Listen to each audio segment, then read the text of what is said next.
Item number 13 आपदा प्रबंधन संशोधन विधेयक 2024। माननीय मंत्री जी। मैं माननीय गृह मंत्री श्री अमित शाह जी की ओर से यह प्रस्ताव करता हूं कि आपदा प्रबंधन अधिनियम 2005 का संशोधन करने के लिए विधेयक पर विचार किया जाए और इस पर कुछ बोलना चाहते हैं तो बोलो। जी महोदय, भारत विभिन्न प्रकार के आपदाओं को झेलता है और भारत के लगभग सभी हिस्सों में किसी भी मौसम में कभी भी आपदाएं आए, यह भारत ने देखा है। और 2047 तक माननीय प्रधानमंत्री जी का संकल्प है कि भारत को विकसित भारत बनाना है और उस संकल्प को पूरा करने के लिए जीरो कैजुअलिटी अप्रोच की नीति के साथ सरकार काम कर रही है और आपदाओं से काफ़ी नुकसान भी होता है, लेकिन यह भी सच है कि विगत वर्षों में जब से मोदी जी की सरकार बनी है, कुशल आपदा प्रबंधन के कारण नुकसान में काफ़ी कमी आई है। जान माल के नुकसान में अगर देखा जाए तो जहां 10,000 सुपर साइक्लोन में 10,000 लोगों की जानें गई थी, वहां बीपर ज्वाय और दाना में 0 मान नुकसान हुआ है। महोदय, 2005 में आपदा प्रबंधन अधिनियम आया। उसके क्रियान्वयन में राज्यों को भी कई बाधाएं और कठिनाइयां महसूस हुई। उन बाधाओं और कठिनाइयों को दूर करने के लिए कई राज्यों ने गृह मंत्रालय का ध्यान आकृष्ट किया है। आपदा प्रबंधन प्राधिकरणों, सरकार के मंत्रालयों, विभागों और कार्यकारी समितियों के बीच प्रभावी कार्यात्मक एकीकरण की आवश्यकता महसूस की गई, जिसके कारणवश आपदा प्रबंधन संशोधन विधेयक 2024 को माननीय गृह मंत्री श्री अमित शाह जी इस सभा में सदन में लेकर आए। महोदय, इस संशोधन विधेयक के कुछ उद्देश्य हैं जिसको मैं माननीय सदन को जरूर बताना चाहूँगा। आपदा प्रबंधन के क्षेत्र में कार्य कर रहे प्राधिकरणों और समितियों की भूमिकाओं में और अधिक स्पष्टता और कन्वर्जेंस लाने के लिए यह जरूरी है। राष्ट्रीय संकट प्रबंधन समिति और उच्च स्तरीय समिति और अधिनियम पूर्व कतिपय संगठनों को लीगल स्टेटस प्रदान करना भी इस संशोधन विधेयक का उद्देश्य है। राष्ट्रीय आपदा प्रबंधन प्राधिकरण और राज्य आपदा प्रबंधन प्राधिकरणों के दक्ष कार्यकरण को भी सुदृढ़ करना इसका उद्देश्य है। राष्ट्रीय और राज्य स्तर पर आपदा डेटाबेस सृजित करने का उपबंध करना, राज्यों की राजधानी और बड़े शहरों जिनमें नगर निगम है के लिए शहरी आपदा प्रबंधन प्राधिकरण के गठन का उपबंध करना और राज्य सरकार द्वारा राज्य आपदा प्रतिक्रिया बल के गठन का उपबंध करना इस संशोधन विधेयक का उद्देश्य है। महोदय,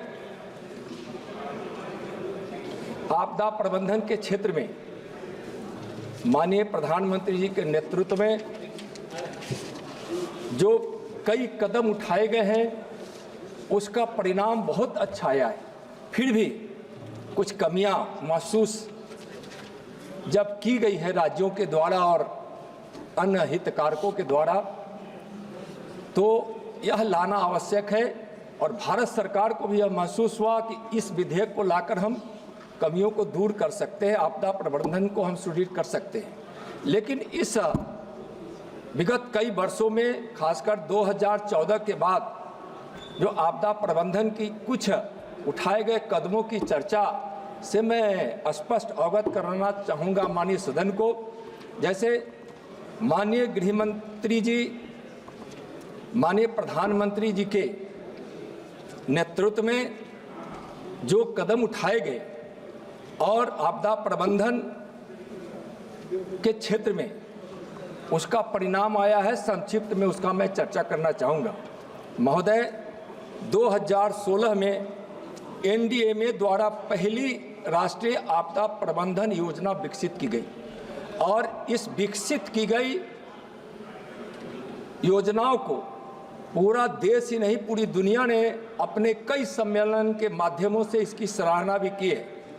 माननीय प्रधानमंत्री जी ने 2016 में एशियाई मंत्री स्तरीय सम्मेलन के दौरान DRR पर 10 सूत्री एजेंडा जारी किया, जो आज दुनिया भर में आपदा के क्षेत्र में एक सूत्र बन गया है।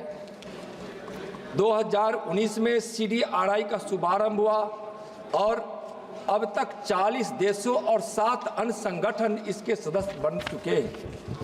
आपदा मित्र 350 जिलों में 1 लाख स्वयंसेवी आपदा मित्र को प्रशिक्षित कर आज खुद तैनात है। NDRF में 4 बटालियनों को बढ़ाया गया है, कुल बटालियन अब 16 है। चक्रवात के लिए सामान्य अलर्ट प्रोटोकॉल योजना के माध्यम से तत्काल अलर्ट किया जाता है। पूर्व चेतावनी पहले 3 दिनों का हम करते थे, अब वह 7 दिन पूर्व ही हम पूर्व चेतावनी देते हैं। राष्ट्रीय चक्रवात जोखिम शमन परियोजना के अंतर्गत तटीय राज्यों में पूर्व चेतावनी प्रणालियां स्थापित की गई है। माननीय गृह मंत्री जी ने 2019 में एक बड़ा निर्णय लिया और पहले वहाँ जब कोई आपदा आती थी तो जब तक वहाँ से आवेदन नहीं आता था तब तक कोई केंद्र की टीम असेसमेंट के लिए नहीं जाती थी। अब IMCT पूर्व ही जाती है। जब आवेदन नहीं मिलता है हम राज्यों को सूचना करते हैं और राज्य उस सूचना का संज्ञान लेकर जब हमें सूचित करता है तो हम जाते हैं। हम उनके आवेदन का, हम उनके अनुरोध का इंतजार नहीं करते। चक्रवात जोखिम शमन और मोचन हेतु वेब DCRA और DSS टूल विकसित किया गया है। राष्ट्रीय रिमोट सेंसिंग सेंटर द्वारा बाढ़ प्रभावित राज्यों का मानचित्र तैयार किया गया है। भवन निर्माण सामग्री और प्रौद्योगिकी संवर्धन परिषद द्वारा डिजिटल एटलस विकसित किया गया है। हिमालय के क्षेत्र में 28,000 हिमनद झीलों का व्यापक डेटा तैयार किया गया है और इसका परिणाम सुपर साइक्लोन में 10,000 मौतें हुई थी, जो पहले भी मैं बताया।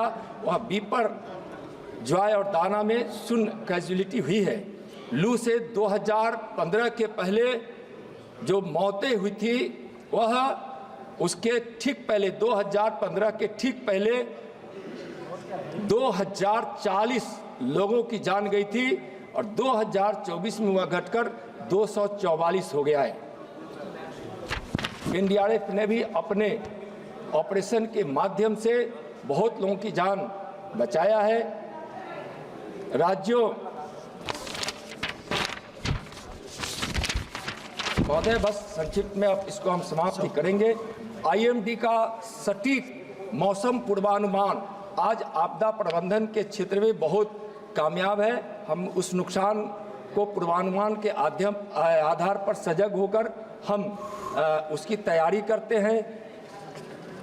इन्वेंट्री का डेटाबेस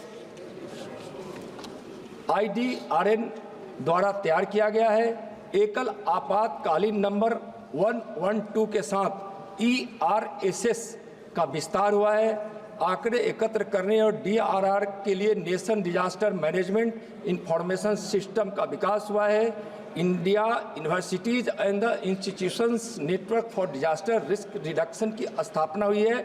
अब तक 338 संस्थान इस नेटवर्क में शामिल हुए हैं।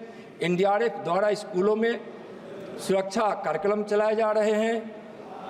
क्षेत्रीय संगठनों जैसे एससीओ, बहु क्षेत्रीय तकनीकी और आर्थिक सहयोग हेतु बंगाल की खाड़ी पहल, बिम्स्टेक और हिंद महासागर रिम एसोसिएशन के तहत आपदा प्रबंधन पर क्षेत्रीय सहयोग बढ़ा है। एसडीआरएफ के आवंटन में बहुत यह महत्वपूर्ण विषय है। आपदा प्रबंधन के क्षेत्र में वित्तीय सहायता प्रबंधन बहुत आवश्यक होता है महोदय। एसडीआरएफ के आवंटन में 109 गुना से ज़्यादा वृद्धि की गई। 2021 में नेशनल डिजास्टर मिटिगेशन फंड का प्रावधान किया गया है। राज्य सरकारों को 2015-20 की तुलना में वर्ष 2021-26 में लगभग 3 गुनी राशि दी गई है। और अगर इसको थोड़ा सा देखा जाए तुलनात्मक, तो 2004 से 14 के बीच मात्र एसडीआरएफ में 38,000 करोड़ का प्रावधान था, बजट था, जो 2014 से 2024 में 3 गुना बढ़कर 1,24,000 करोड़ रुपए हो गए हैं। एनडीआरएफ में भी महोदय 2004 से 14 के बीच 28,000 करोड़ बजट था, जो 2014 से 2024 में 3 गुना बढ़कर 79,000 करोड़ रुपए हो गए हैं। इस प्रकार अगर इस बजट को देखा जाए तो इन 10 वर्षों में 3 गुना की वृद्धि हुई है। महोदय, मैं जरूर आग्रह करना चाहूँगा कि चूँकि 2047 तक भारत को विकसित भारत बनाने का संकल्प है और यह विधेयक आज के समय की जरूरत है, जिसमें सभी मॉडर्न डायनामिक्स परिभाषित किए गए हैं। और इस विधेयक को पारित होने के साथ ही जो भी प्रभावित लोग हैं, आपदा के कुशल प्रबंधन से निश्चित रूप से उस क्षेत्र में इतनी कामयाबी हासिल होगी कि हम नुकसान को भी कम कर पाएंगे, जान माल के नुकसान को भी हम कर पाएंगे। तो इसलिए यह विधेयक को लाना जरूरी था। और माननीय प्रधानमंत्री जी ने आपदाओं से प्रभावित उन लोगों के दर्द को अपना दर्द समझा है और माननीय गृह मंत्री जी यह विधेयक लेकर आए हैं। हम सदन से आग्रह करेंगे कि इस विधेयक को सर्वसम्मत पारित किया जाए। महोदय, धन्यवाद। Honorable members, it's an important amendment bill regarding Apada Prabandhan, disaster management. So I request all the members to be present here and give their important views. So I request Shashi Tharoorji to initiate the process. Thank you very much, Mr. Chairman. I rise today in opposition to the Disaster Management Amendment Bill 2024, moved by the Honourable Minister, because it is a disaster. So I'd like to elucidate our perspective on the legislation.